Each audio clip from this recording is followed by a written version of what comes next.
আসসালামু আলাইকুম প্রিয় দর্শক। আমি আবার শেষ বিকালে চলে আসলাম আমার শসার জমিতে। তো আমি গতকাল গতকাল সরি কাল আমি আমার শসা হারভেস্ট করব। তো যার কারণে আমি আপনাদের নিয়ে আসলাম একটু দেখানোর জন্য কি পরিমাণ শসা আসছে। তো আপনাদের যদি একটু দেখাই তাহলে আপনারা বুঝতে পারবেন। দেখেন, এটা হারভেস্টের উপযোগী হয়ে গেছে। দেখেন, দেখেন, আমার সাইডে দেখেন, মাশাআল্লাহ ফলন আসছে খুব সুন্দর। দেখেন,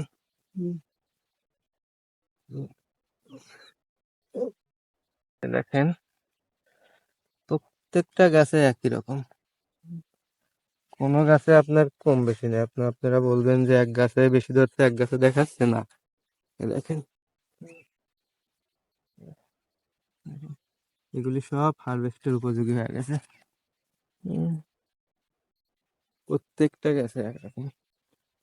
তো আপনাদের একটা কথা বলি, আপনারা যারা শসার চাষ করছেন তারা এই সময়টাতে শসা গাছের খুব যত্ন নেবেন। কারণ এখন আসছে আপনার কেবল ফল আসা শুরু হয়েছে। এখন যদি কোনো রোগ বালাই আপনার আক্রমণ করে তাহলে কিন্তু আপনার গাছের রোগ বালাই ঠেকানো যাবে না। কারণ এখন ফল আসতে হলে গাছের অনেক রকমের শক্তি দরকার আছে। হুম। তো এখন যদি ওই শক্তিটা যাচ্ছে, আবার এর মধ্যে যদি কোনো রোগ বালাই আক্রমণ করে, কোনো পোকামাকড়ে আক্রমণ করে, তাহলে কিন্তু আপনার পুরা প্রজেক্টটা নষ্ট হয়ে যাবে। হুম। তো যার কারণে এই সময়টা আপনারা প্রত্যেক দিন কাম না থাকলেও কমপক্ষে একবার আপনার জমিতে আপনারা আসবেন। আপনার গাছের কোনো সমস্যা আছে কিনা, কোনো রোগ আসছে কিনা, কোনো পোকামাকড় আক্রমণ করছে কিনা, অবশ্যই এটা আপনারা ভিজিট করে দেখবেন। তাহলে আপনাদের যে কোনো সমস্যা আপনার তাৎক্ষণিক ব্যবস্থা নিলে সমস্যাটা কম হবে। হুম।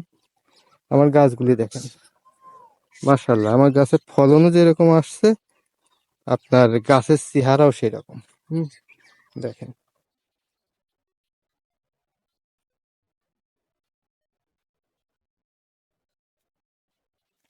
গাছগুলি কি সুন্দর কালো। হুম।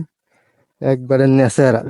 হুম। এই দেখেন ফলন, দেখেন, এই দেখেন, দেখেন এটাতেও আসছে। হুম।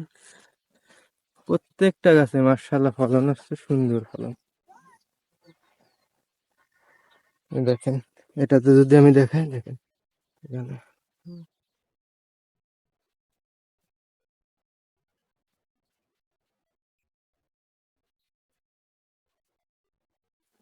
প্রত্যেকটা গাছে।